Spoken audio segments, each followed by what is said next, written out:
নমস্কাৰ বন্ধুসকল, মই আজি ৰাজনীতি বিষয়লৈ দুআষাৰমান ক'ম।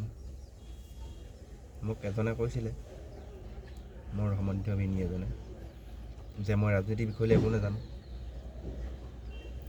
গতিকে ৰাজনীতিৰ বিষয়লৈ যোনে জানে তেওঁলোকে উত্তৰ দিয়ক যে আজি বিজেপি চৰকাৰে কিমান উন্নতি কৰি দিছে, কিমান ডেভেলপ কৰিছে।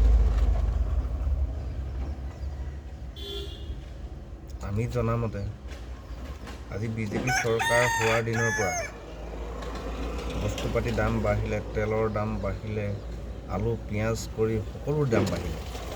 আনকি ৰাস্তাত টোল গেটো বেছি বৃদ্ধি কৰিলে আৰু এতিয়া 18খন নি 28খনকৈ টোল গেট অপেনিং কৰিবলৈ গৈ আছে। গতিকে টোল গেট আমাক যেতিয়া ইমানকেইখন টোল গেট সম্পূৰ্ণ হৈ উঠিব অসমত, তেতিয়াহ'লে আপোনালোকে চাওক, সাধাৰণ ব্যক্তি গাড়ী এখন লৈ চলাই ঘৰ সংসাৰ চলি থকাৰ ওপৰত মাধমাৰ নকৰিবনে?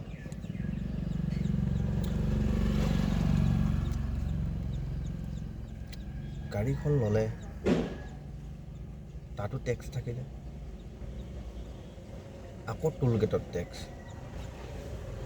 ইমানখিনি টেক্সৰ পইচা ক'লৈ গৈছে? টোল গেটখন অপেনিং কৰিছে, কিন্তু সেইখনতো বিকিছেহে, একোতো বিকিবলৈ এৰি থৈ যোৱা নাই। আনকি এটা পুখুৰীলৈকে বিকিছে, আৰু কি বিকিব?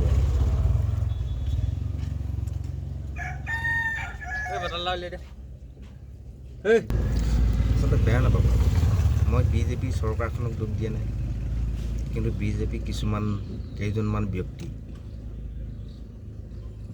তেওঁলোককে মই দুখ দিছোঁ। কাৰণ চৰকাৰে বস্তুটো দিছে, কিন্তু অকল কেইজনমানেই গ্ৰাস কৰিছে। এতিয়া গোটেই অসমত টোল গেট হ'বলৈ হ'লে এজন সাধাৰণ মানুহে কেনেকৈ চলি কৰি খাব?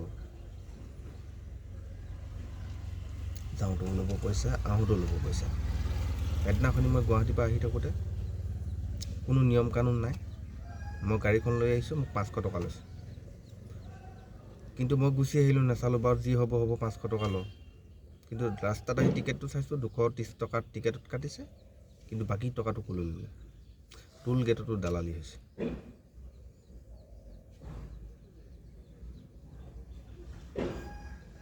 তেতিয়াহ'লে মানুহে কেনেকৈ চাব? মই বিজেপি চৰকাৰৰ মানুহ, মই বিজেপি মানুহ, কিন্তু বিজেপি মানুহ হ'লেও মই বিজেপিক আজি মই বেয়া পাইছোঁ।